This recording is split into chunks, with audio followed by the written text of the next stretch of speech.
Hey, this is Keith. This trip we're going to do section 3 of the Ozark Highlands Trail.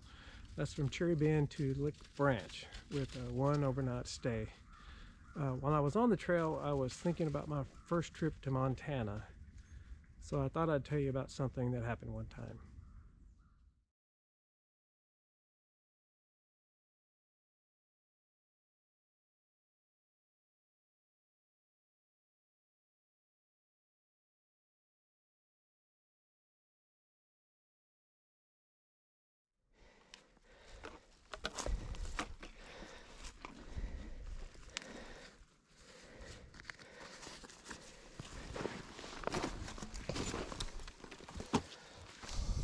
Okay, you can hop that.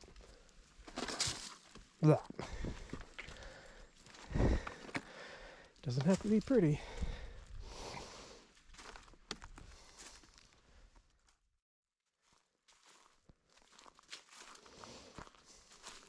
It was colder than I expected. Although I had no reason to know what to expect, I was new here, barely 2 days. I certainly did not expect on my second night to be sleeping in the back of my truck on a thin pad in the springtime cold of Montana's Centennial Valley. I expected to be in my cabin with the dog. I expected to be lying in my sleeping bag on the bunk, listening to the pop of a fire and dreaming about this new adventure. 4 days before, I had left my home and my job in Arkansas for Montana. After college, idealism ran deep. It told me I needed only 3 things: a small truck, a big dog, and a job in Alaska. Nothing too complicated, but a little distant. Working for Arkansas State Parks allowed me to collect the first 2 fairly quickly. The third required a leap that got more intimidating the longer I stayed, the more comfortable I grew. Montana wasn't Alaska, but it was on the way, and for this Arkansan, it looked awful close, so I made the leap. 4 years after college, I took the truck and the dog west.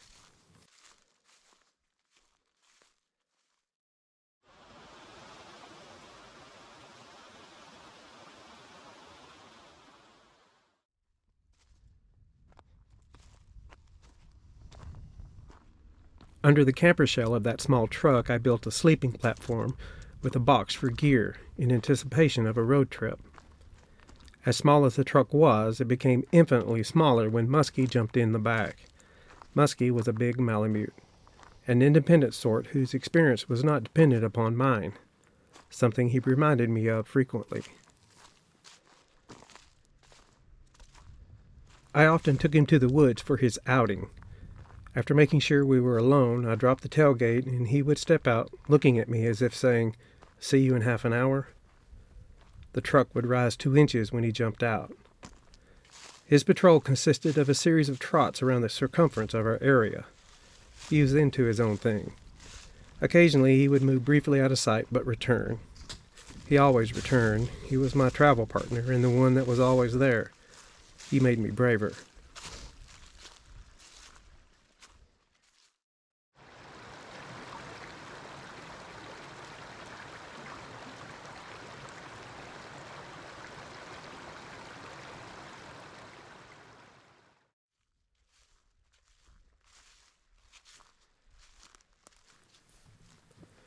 Our destination was West Yellowstone, where I was to start as a Forest Service volunteer, the first step in this leap. Typically, seasonal staff stayed in the barracks at the Ranger District. However, the rule was no dogs. To accommodate the 2 of us, I was offered a ranger cabin for the summer, a no-utility 1-room cabin miles from pavement, in grizzly country with peaks, streams, and dark conifers in every direction. A simple structure in an extravagant setting. They seemed apologetic. I couldn't believe I got to do it. Once at the cabin, I put away what I had, which was all I had. All the clothing, pots, tools, and boots I had packed in the truck was now distributed around the room, including the sleeping bag spread out over the bunk. Despite this, it was an uncluttered 150 square feet. On the second day, I had one goal: to see a trumpeter swan, a massive snow-white bird with the grace you would expect from a swan, an icon of the northern Rockies. I was now next door to Red Rock Lakes National Wildlife Refuge, a place with an almost mythological relationship with the trumpeter. In the 30s, swan numbers had dwindled to less than 200, maybe 100, depending on who you ask. The refuge came along to protect what remained. It is widely credited with saving the birds. I wanted to go there. I wanted to see a trumpeter.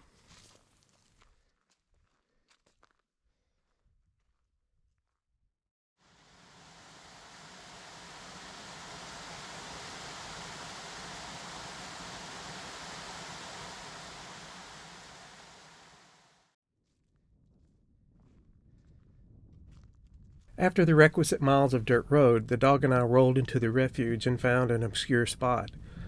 Muskie waited for the tailgate to drop, and I grabbed the binoculars to find the swans I could hear but couldn't see.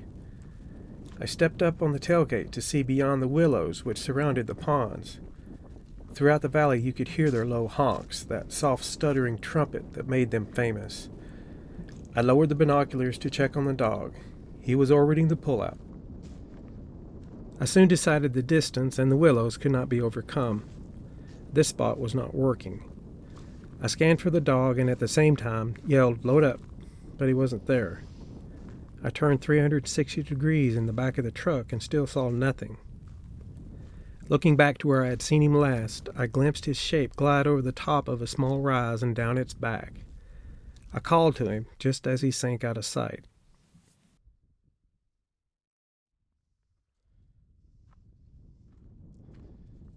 After several frustrated calls, I headed that way.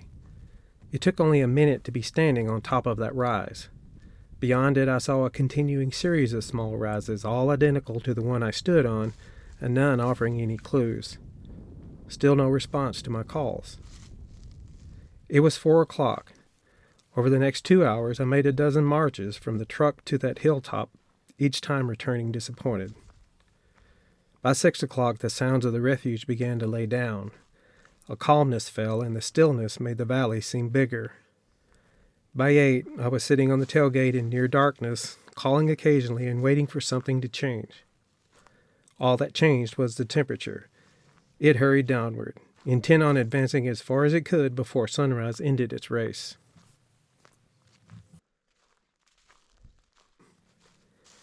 By midnight, the cold was no longer tolerable, and I'd had those first thoughts that my dog may not return. I had to leave, come back when it was light, and be prepared for a loss. I had to understand that my partner in this adventure may no longer be that. I replayed in my mind the scene of him trotting out of sight and wondered how much of my courage he took with him.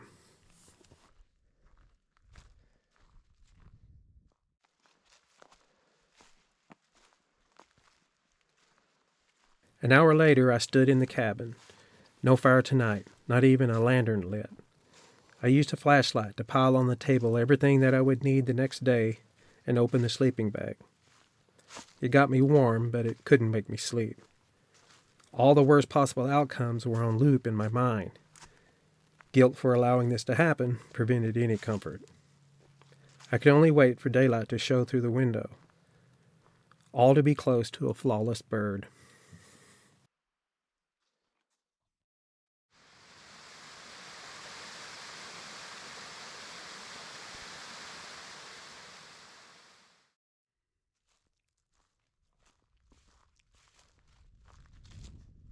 Lying there questioning this new path, it was inconceivable to me that years later swans would play a big role in my life.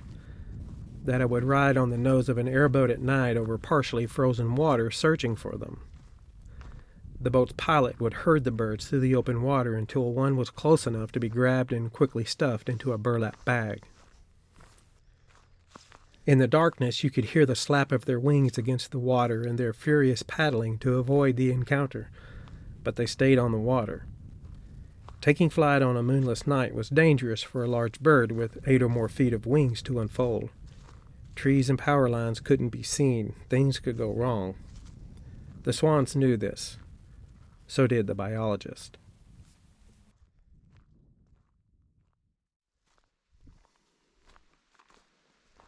Those that were captured were weighed, measured, examined, and collared. All the cool things wildlife biologists get to do. At first light, by truck, they were delivered to a new home, a place less perilous for this sensitive bird. When you hold one in your arms, you notice that the snow-white bird is not as perfect as the image in your mind. The shine is still bright, but the ideal is broken. Like all things, over time stains accumulate and feathers are lost. Nothing escapes unblemished. Certainly not this adventure. I didn't yet know these things while I lay there alone. At that point, I was wishing I had never heard of a trumpeter swan.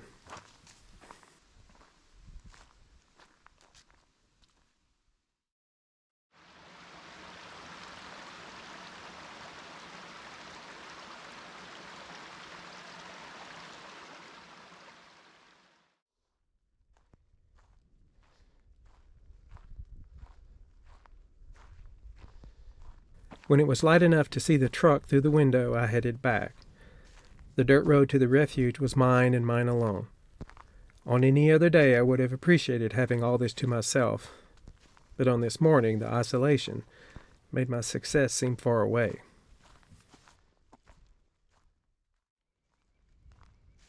I went directly to the site that had forced my retreat the night before. Again, standing in the bed of the truck, I made repeated calls and searched the area with my cheap binoculars.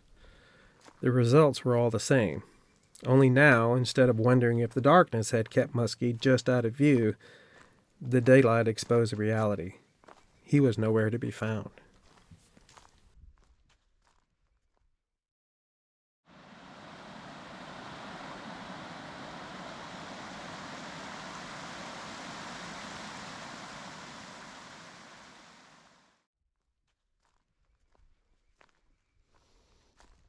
I walked a large circle around the truck, peering into the dense stands of willow and checking low spots which could conceal a large dog. Nothing. Nothing had changed. Eventually, I began making my way to the ranger station. I didn't know what else to do.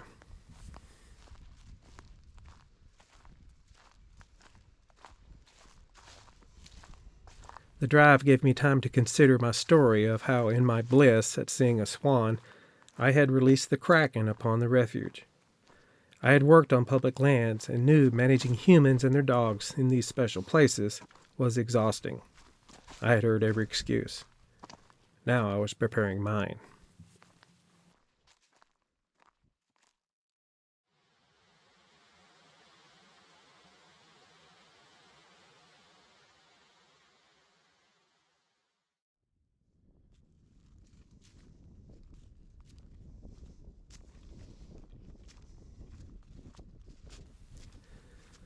My early start that day put me at the ranger station before staff arrived.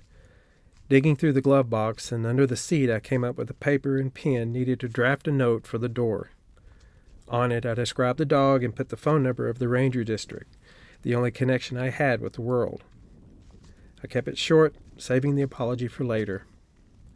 As I finished the note on the hood of the truck, I heard the gravel road rattle of a vehicle approaching.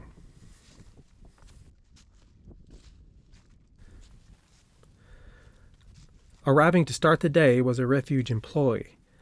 After parking, he greeted me and I began my miserable story. At the conclusion, he simply said, "Come with me," and started walking around the small metal building which served as the office. I followed him, thinking we were going inside, but for some reason from the back.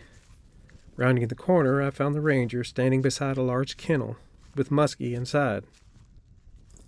He almost seemed happy to see me.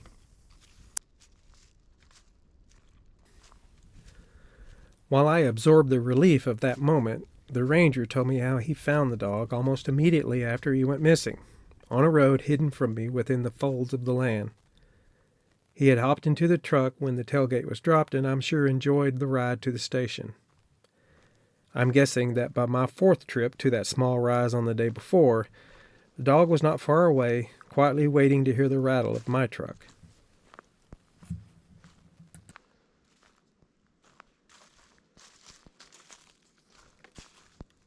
He was oblivious to all the hours of my second guessing and questioning of this adventure, all of which had continued up until that very moment, and like that, the grip of doubt was released. This overwhelming blemish on my leap was washed away and everything began again. I had a do-over. I thanked the ranger, made my apology, and said I would really like to see a trumpeter today. Do you mind if this guy stays a little longer? He looked at me, smiled slightly, and replied, I would prefer it that way.